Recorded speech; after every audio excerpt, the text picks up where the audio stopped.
Okay lang. Nakakapagod doon. Nag-blacklist na. Tatanong mo kasi. Nasa immigration. Ano mo dahil ito? Kaya, pagpunta sa ganun, inaanit ko yung nag-iinsulit. Siyempre, bago kayo, mag-aawin, nakapagkakagat kayo. Lalo na, i-rate na kasi ng mga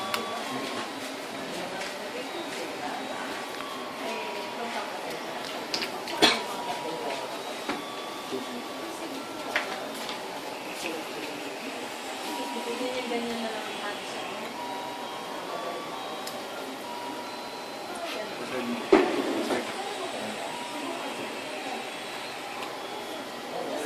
At the same time,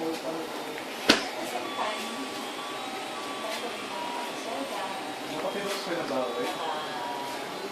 hindi, ano na siya eh, Bangkok, Thailand. Thailand na ako. Pero Ang ano pilos siya kasi Saudi. ano siya ba? Magpapasok sa kanya si Jihan. Si Jihan ito. Jihan ka pa rin. Oh, wala